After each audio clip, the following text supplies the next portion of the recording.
will not let you down, my boy.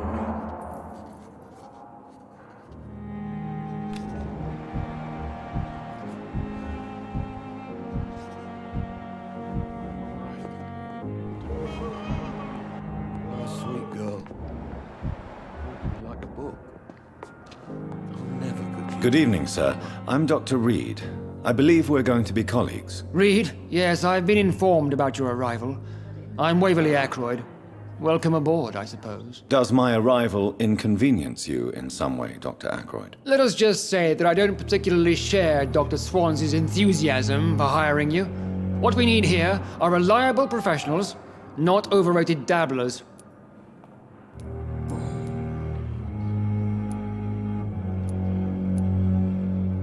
If you have a problem with me, Dr. Ackroyd, please feel free to tell me. Dr. Swansea has imposed your presence on this hospital without asking anyone's advice. The benefit of his position. But I don't agree with it. I know we've never met before, but I believe this hospital could use all the help it can get. You will agree with that, I'm sure. Oh, but I have heard about you, Dr. Reed. Of course, you can't say the same about me, since I have not wasted my time courting the press.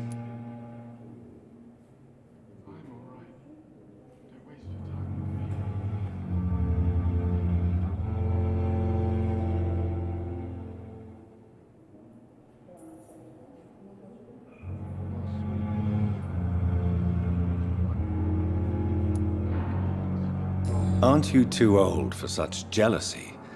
It really won't do you any good, you know. Don't be ridiculous, Dr. Reed. A simple glance is enough for me to know you have nothing for me to envy. If you... I know... Oh, Aren't you... don't be ridiculous. Since your tenure in this hospital is longer than mine, perhaps you can tell me more about this place. Let's just say I'm tired of the carelessness around me. I have always respected the skills of Dr. Swansea, but over time his enthusiasm has become displaced. Carelessness? Exactly what are you talking about? We're here to save lives. The people who trust us are not volunteering for experimentation. They're here to be healed. I don't intend to run any radical experiments, Doctor. Even if I, as any good practitioner should, express an interest in pushing the boundaries of medical research. Modern medical methods were created through audacity and ego. But there are rules in our line of work, and they're here to protect our patients.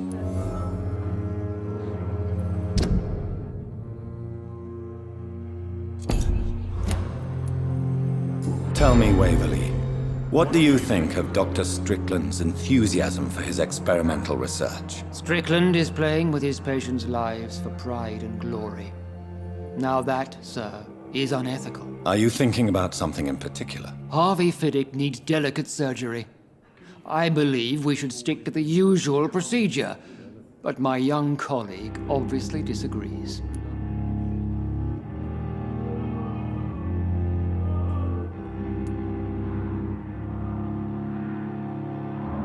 Why do you wish to lead this surgery? I strongly believe that Mr. Fiddick should not be butchered to test an unproven procedure.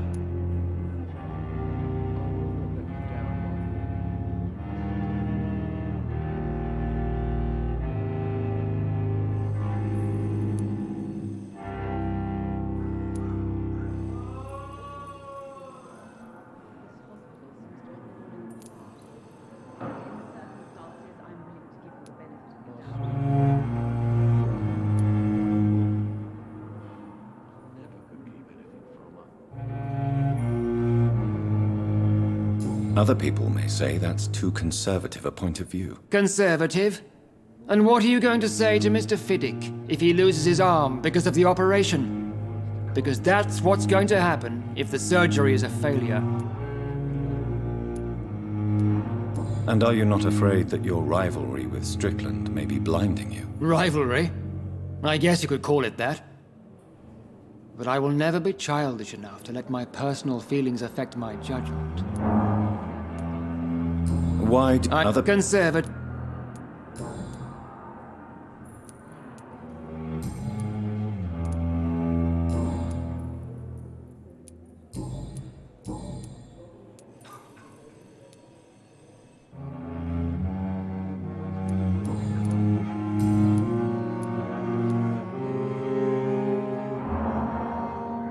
It seems you have bad memories of your military service. I refuse to see this industrial slaughter as scientific progress. War only reveals the worst in men. We can at least agree on something, Dr. Ackroyd. I don't know what you've heard about me, but I have already proved my value as a practitioner. I don't question your skills, Dr. Reed, but your motive. Is it money, fame, or are you truly dedicated? And what exactly is that supposed to mean? I served in the war just like you. But unlike you, I did not use the wounded to play the modern sorcerer. Be careful what you insinuate, Dr. Ackroyd. I only want you to admit you used those men to improve your theories.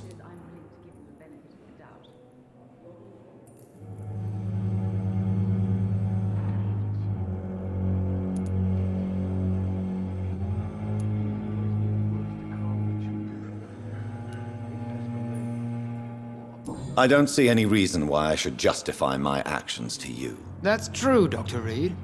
The only judge has to be yourself. The question is, are you judging yourself hard enough? Thank you for your time. We'll talk later. My sweet girl. Reads me like a book.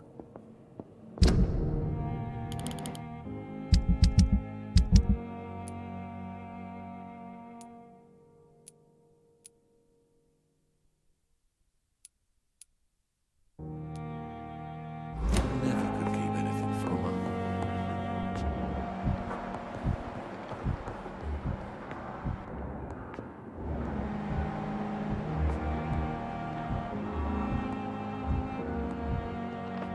I will not let you down, my boy.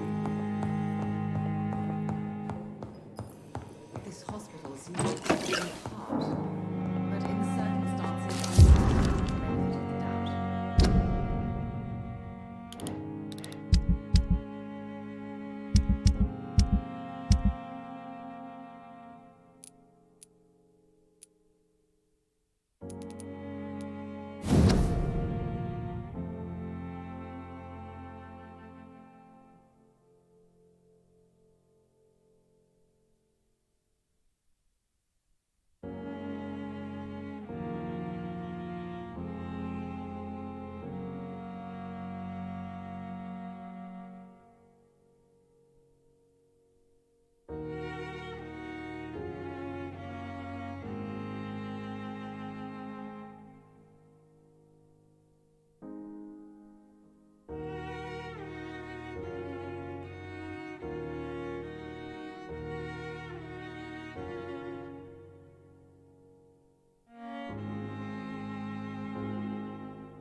You always knew the words to calm the children, Ellen.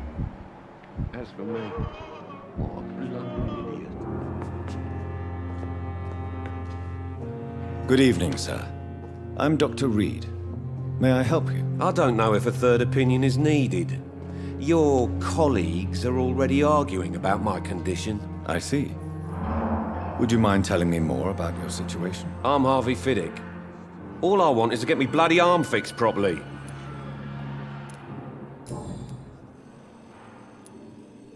Tell me about yourself, Mr. Fiddick. I'm just a regular guy waiting to get his arm fixed, so I can return to work and to my family. I was more curious about what you were doing before being hospitalized. I'm a carpenter, and a good one too. But that means I need both arms to feed my family, Dr. Reed. Are you satisfied with your treatment here? Well, it's clear that I've chosen a bad time to be injured. Forgive my bluntness, but you seem overwhelmed by cases of the flu. I won't lie to you about it. I'm afraid we are. Are you sure you don't want to operate yourself, Dr. Reed? I have the feeling you're very capable. And your colleagues seem to think so too. In other circumstances, you would be right. But for now, I don't think I can take on the responsibility. My apologies. Tell me about the doctors who are arguing about your case. Strickland and Aykroyd. They both want the best for me, but there's a lot of pride there. Doctors are no different from carpenters, it seems. What do you mean? I often had professional arguments with rivals on a building site. Difference is, I disagreed about wooden nails, not flesh and bones.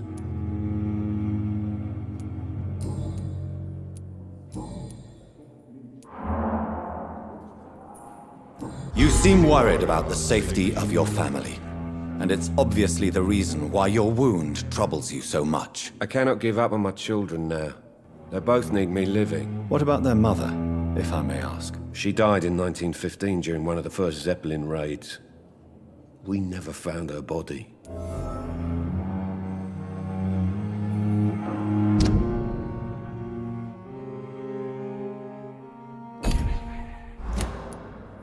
Tell me more about the death of your wife, Harvey. 1915.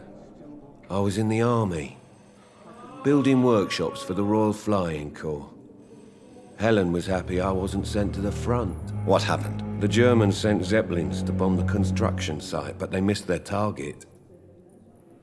My wife was bringing my dinner when the bombs fell.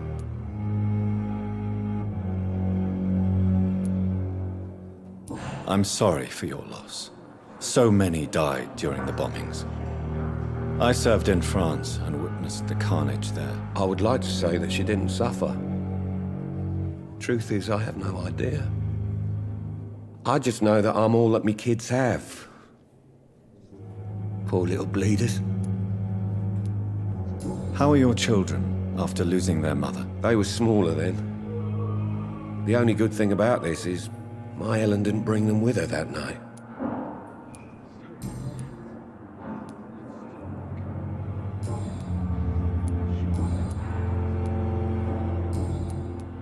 Goodbye for now, Mr. Fiddick. I'll see you later.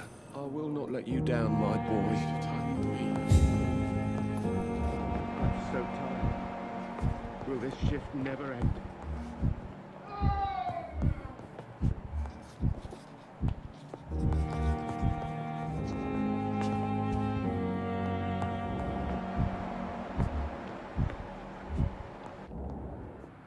This hospital seems to be falling apart. But in the circumstances, I'm willing to give you the benefit of the doubt. Doctor.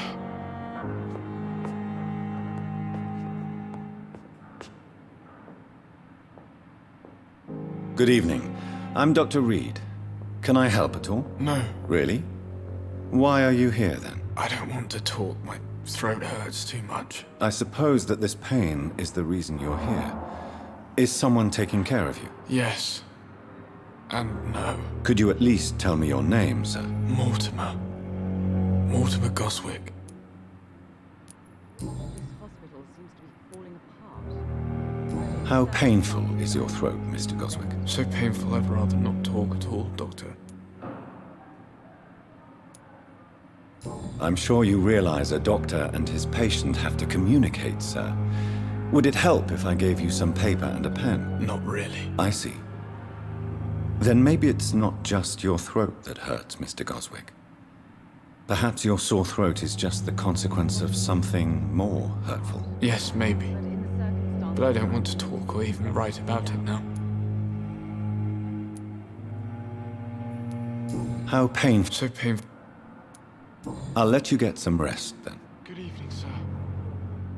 Doctor. Blundering idiot. Good evening, madam. Can I help you? it's my son who needs you, sir. I'm Dr. Jonathan Reed. How can I help your son? I'm Beatrice Goswick, mother of Mortimer Goswick. Could you check on him, please, Dr. Reed? I've heard much of your talents as a physician. I'm all right. Don't waste your time. What can you tell me about yourself, Mrs. Goswick? Not much to say. Just take care of my Mortimer and I'll cover all the expenses. That's all that matters. Are you really that rich? Most of the patients here are of a more humble origin, if I may say so. Yes, thanks to my husband. May he rest in peace. I can cover any needed medical expenses. May I ask if you have an occupation, Mrs. Goswick? I'm a teacher by profession. I teach young women who are more ambitious about their futures than their families. What do you think of your reception here? Any complaints? I have had the uttermost reservations about this hospital since we arrived. But we had no other choice, considering the state of emergency. Is there something in particular that's bothering you? Some of the staff were not especially welcoming. I suspect they're not accustomed to dealing with patients of such social standing.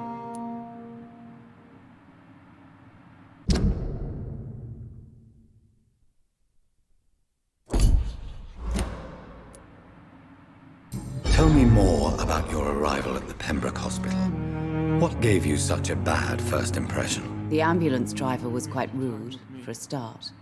And that nurse, Miss Hawkins, seems to have quite a dubious attitude. What do you mean? She managed to secure a bed for my son despite the epidemic. It was a relief, but it wasn't cheap.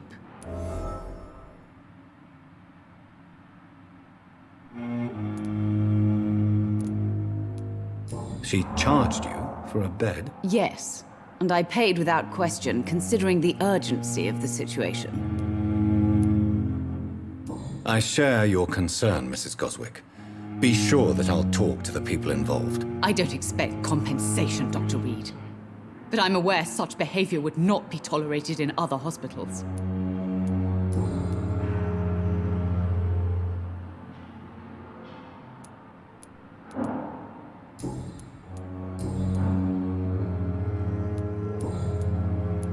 Goodbye, Mrs. Goswick.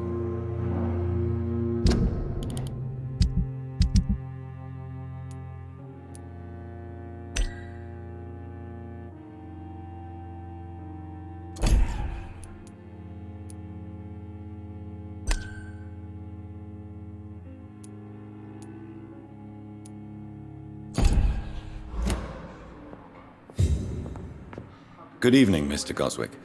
How are you? I'm okay.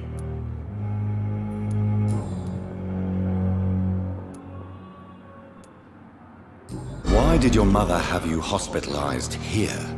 She seems convinced this is a bad hospital. My mother just wants the best for me. She won't rest while I'm here.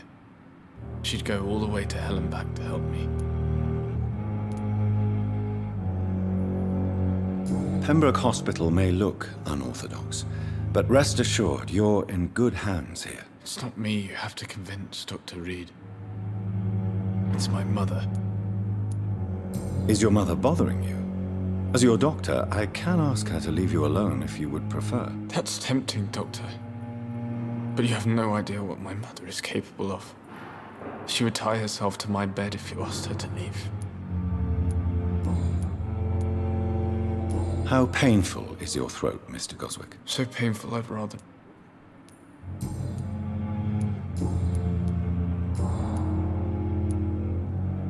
Tell me about yourself, Mr. Goswick. I don't want to talk, Doctor.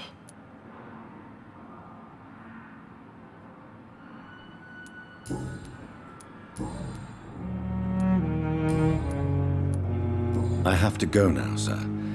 But don't hesitate to contact me if you need any help. I'm all right. Don't waste your time with me.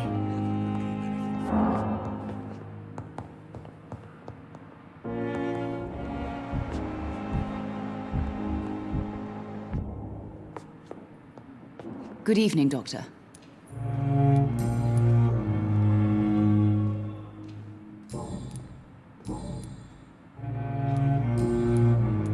Goodbye, Mrs. Goswick. Will this shift never end? Good evening, sir. Doctor.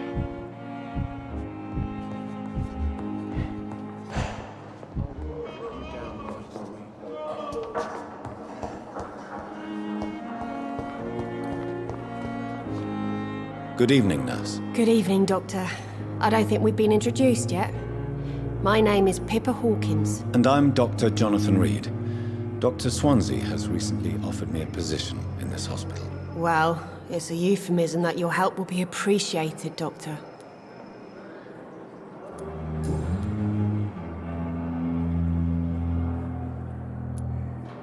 How would you describe the situation at the Pembroke Hospital? It's serious. The flu is wreaking havoc amongst the staff and patients. We are running out of everything.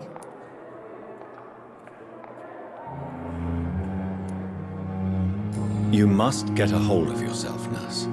Sorry, I'm exhausted. No one has any idea when this epidemic will be over.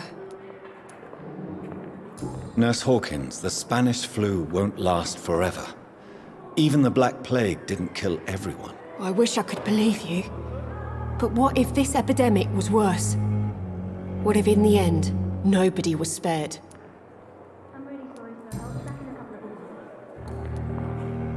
How long have you been a nurse? Well, long enough to see that the epidemic is winning.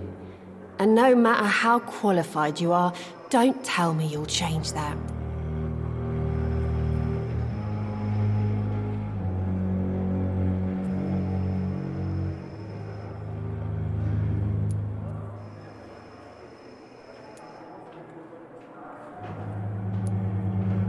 You'd be surprised what dedication can achieve, Nurse Hawkins.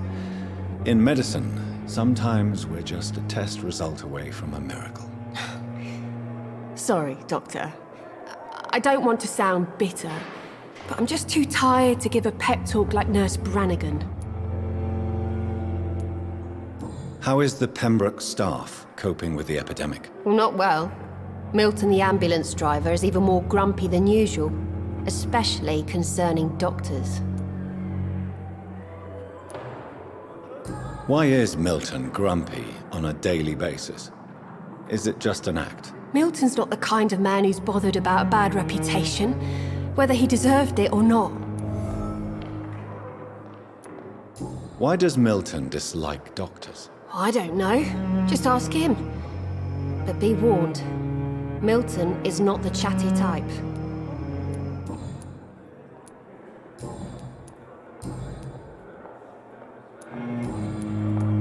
Goodbye, Nurse Hawkins.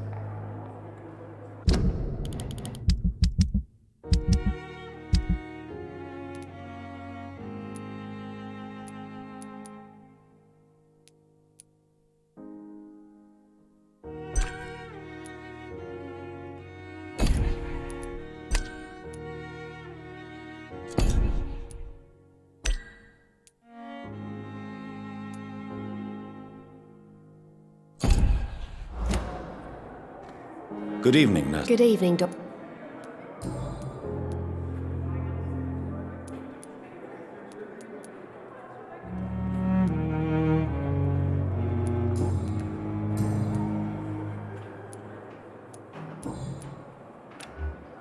Goodbye, Nurse Hawkins.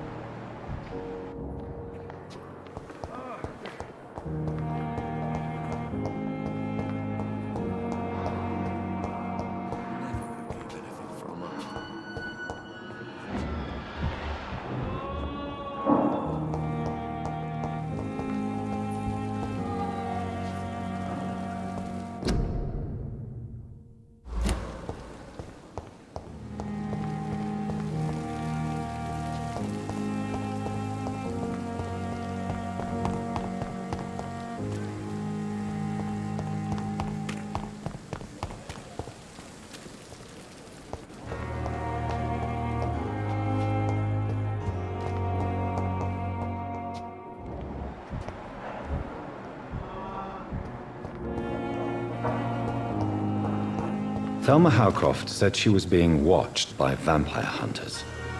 Where are they hiding? I should investigate.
sorry you ended up on my plane. It's locked, all right. You must be angry about this unfair situation. I managed to arrange to have you buried in the same mass grave as your wife. I hope that might help. It's locked.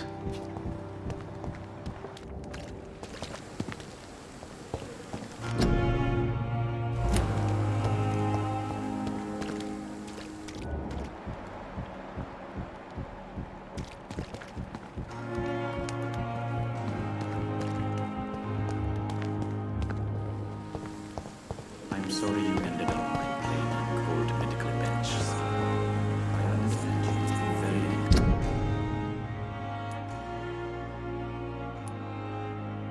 This unfair situation. I managed to arrange to have you buried in the same mass grave as your wife.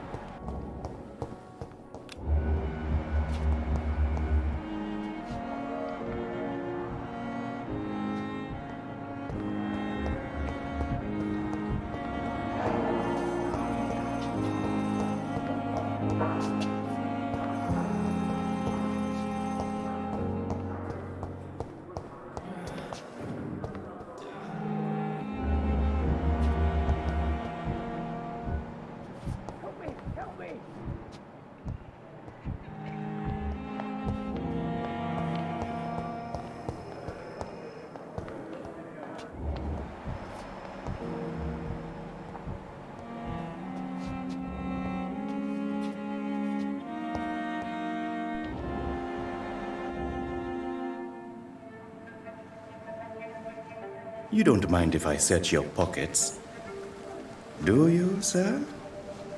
You won't need any of these anyway. I'm not stealing from you, mister.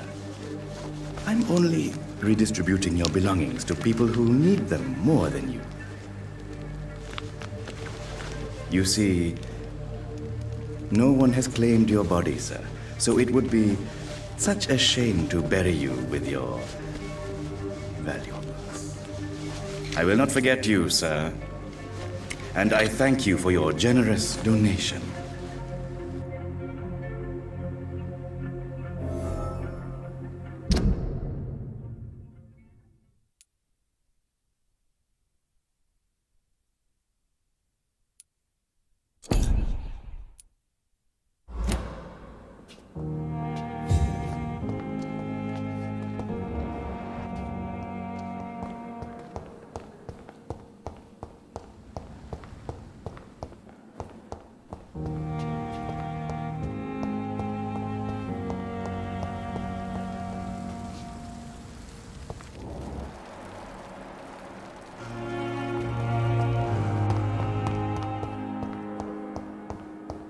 It's locked, all right.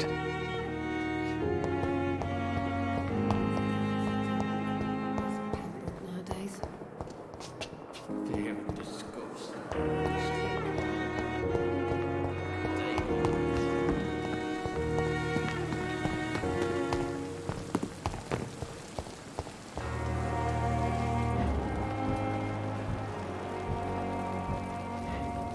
Good evening, sir. I'm Dr. Jonathan Reed. I'm new here. I've already heard about you, Dr. Reed. I'm Milton Hooks, the ambulance driver for this shithole of a hospital. That's quite a blunt introduction, Mr. Hooks. You can call me Milton. I like to speak my mind, Dr. Reed. Perk of the job. Don't judge me, and I won't judge you. I'm not sure I understand what you're talking about. Well, I'm no doctor, but I'm pretty sure a gun can't be used as a surgical instrument. You have a keen eye. I learned to shoot during the war and have carried one ever since. Old habits die hard. No need to explain, Dr. Reed. And if you ever need a better gun, remember, I may have something for you.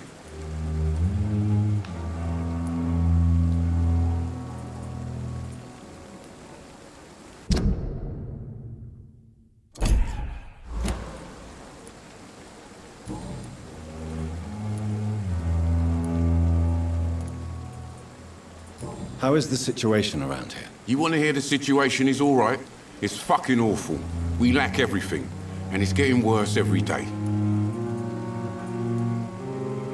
So what do you do exactly in this hospital? Apart from smuggling guns, I mean. I've been an ambulance driver since... too long, I guess. I bring sick people here night and day. It's a dirty job, but I get it done. Most of the time. Since you're on the front line, how is the sanitary situation in this vicinity? It's a complete disaster. It's even getting dangerous to enter some streets or buildings. Even the locals attack you. It sounds like things have been a bit rough recently. What's happened? Yesterday I got attacked by the patient I was bringing here. I escaped through the hospital's garden, but I lost my wallet when I was running. You left an infected patient outside the hospital? That's incredibly dangerous. Go there yourself if you want, but be careful, Doctor. I'd rather not bring your dead body back.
Are you really smuggling weapons through the hospital? And why not? I've already been attacked by patients, you know. And by gang members willing to steal my money. But you're not defending yourself. You're selling guns to civilians. You keep people alive your own way, Doctor. I offer them another way to protect their health. Why do you have such a mediocre reputation among your colleagues, Milton? Fuck them. Nobody knows the horrors I've seen since working here. This city was sick long before the epidemic, Dr. Reed. I know it's a difficult task, but correct me if I'm wrong. Is this not the job you are paid to do? I've seen babies left to die while their brothers were properly fed.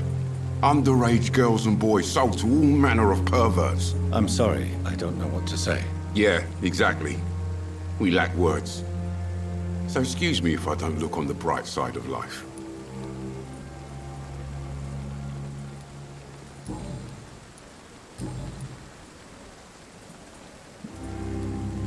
Tell me why you're extorting money from some of the patients here. If a patient wants a bed, he'll have to pay me a little fee. That's all. Where did you get the idea for such an immoral scam? Funny you should ask. The first time it was from a patient who bribed me to get a bed. It's only then I realized I could make a fortune.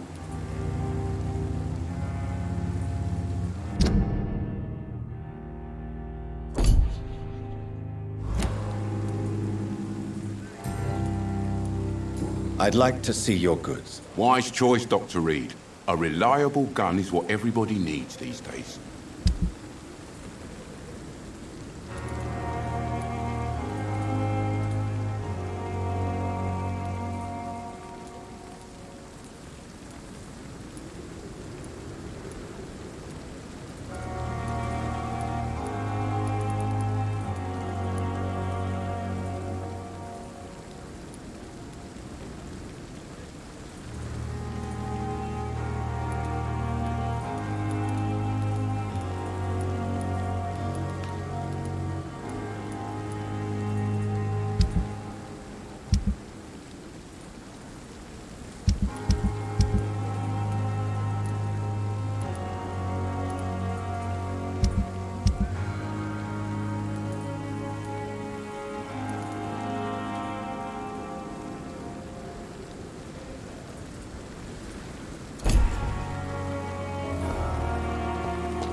down, my boys.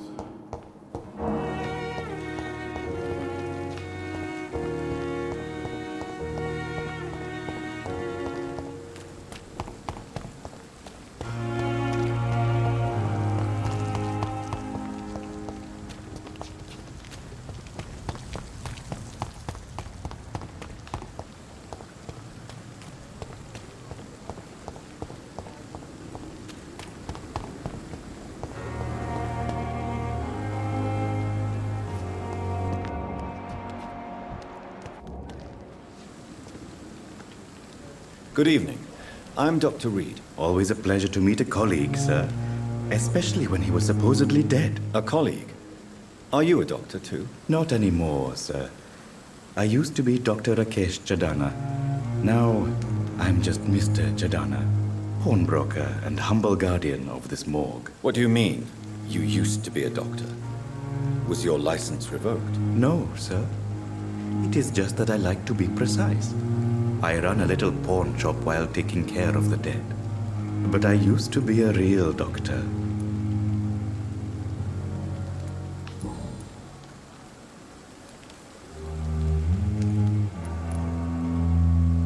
Have we met before? I don't think so, sir. Why? When we first talked, you said you were glad to meet me since I was reported dead. Funny story, sir. Your sister came here a few nights ago. You were missing, and she was looking for your body.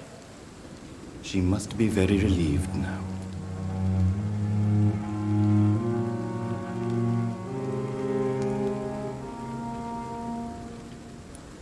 Are you afraid or uneasy being surrounded by so many corpses? Why should I?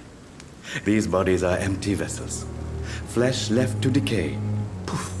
No soul anymore. All gone.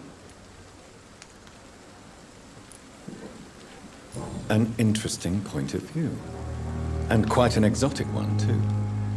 Most people fear, or at least have a respect, for dead flesh. Sir, as a medic during the war, I learned to face my death and the death of others. It's the pain we have to tame, not death itself.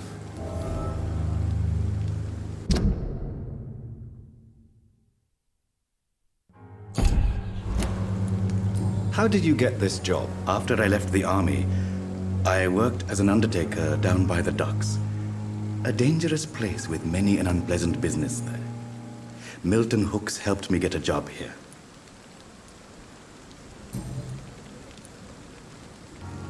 Do you work here alone? Yes, very easy work, sir. All I have to do is watch a few bodies. The situation was very different when the main morgue was still open.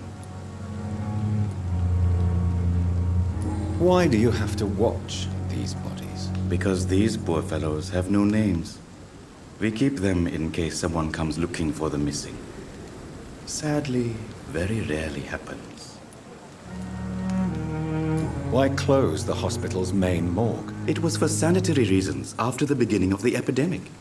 Cadavers had to be moved to the nearest mass grave.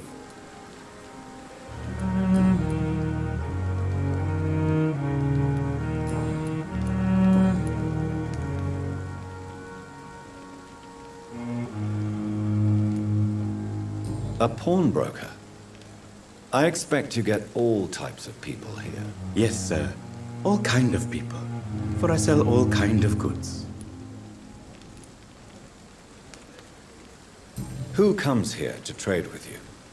It's very unhygienic, even unsafe. Diseases can spread.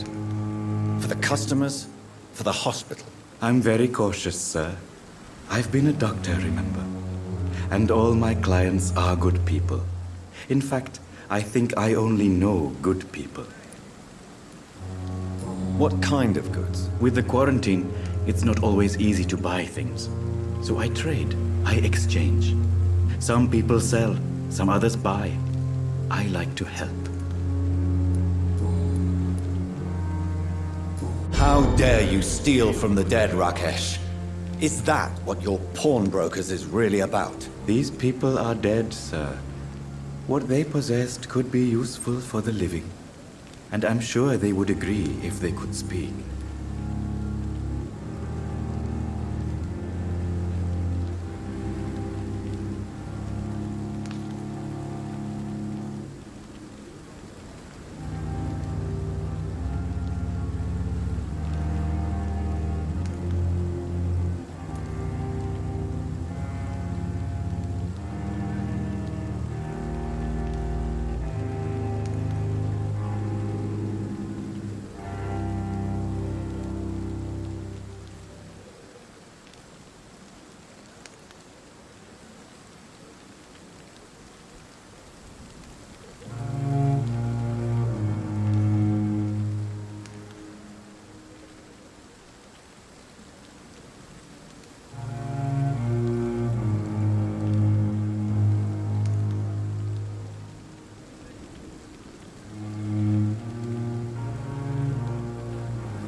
You should show respect for the dead.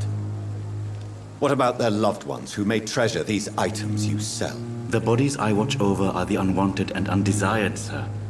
I would never deprive anyone of their family artifacts. Since you're not afraid of dying, do you believe in life after death, Rakesh? No. I believe we must do all the good we can while alive. For our time is short, and the obstacles are endless. Do you think you would enjoy immortality as a concept? I don't think so. Don't mistake me. I love life, and I'd like to live a long life. But everything has to decay, sir. Even goodwill. Do you really believe goodwill cannot last? As I said, sir, everything decays. If I was to never die, goodness, I would be bored or worse. And I like to be helpful, sir. Quite depressing, wouldn't you say? Yes, but the good news is, we'll all die before losing our humanity, sir. So you're ready to die? No, I am not. I don't fear death, for I won't see it. What troubles me is the pain my death will inflict to those I know. You're a wise man, Mr. Chidana. No, Dr. Reed. I am a foolish man. But I like to think otherwise. How dare you should... Please show me what you have to sell. Of course. It's just trinkets and curios, really. But I'm sure they can be useful.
I have wasted too much energy for so little result. Good evening, sir. Can I help you? Unless you're here to fix my face. No. I don't think you can help me. I'm Dr. Reed. I've recently taken the position of head surgeon here. War injuries, am I right? You guessed right, Doctor. German shell took my pretty little mug right off. But they still call me Thomas Elwood.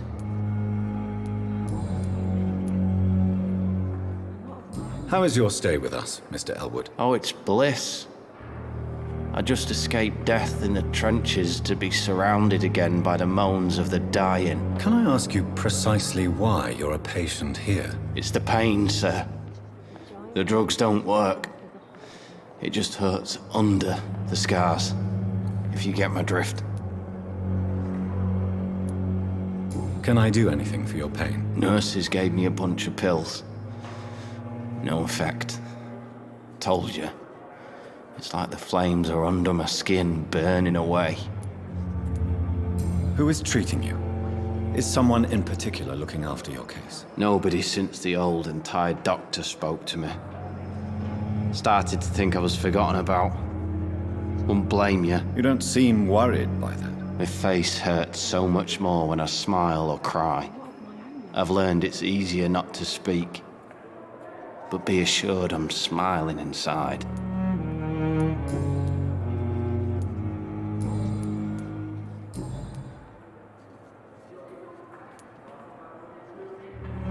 Where were you stationed, sir? Did you serve for long? I really don't want to talk about all this shit. No offense. I was pushing too much.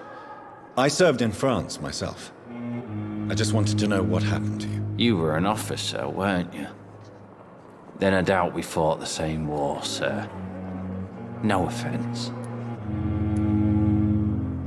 How close are you to Miss Horcroft? Are you aware that she thinks she is a vampire? To wait for her next nibble is the best reason to stay here. Every time she approaches my bed, she treats me like something tasty. A normal person. Aren't you afraid? She may hurt you if the game goes too far. She's quite harmless, I can assure you. Her head's broken inside is all. While I'm busted on the outside. But she's still beautiful. Living proof that there's hope for me.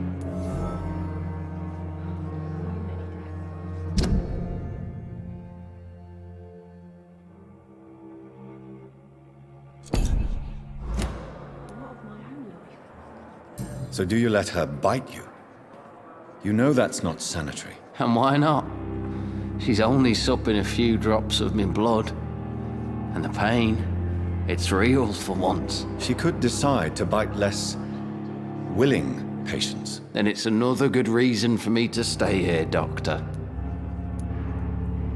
You do realize she's mentally disturbed.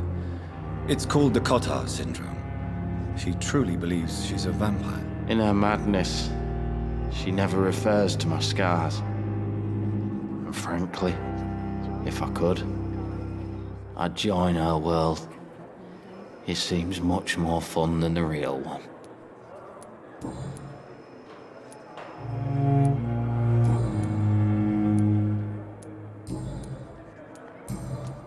Goodbye for now, Mr. Elwood. I wonder why the gods came here in the first place. The pain. It's here again.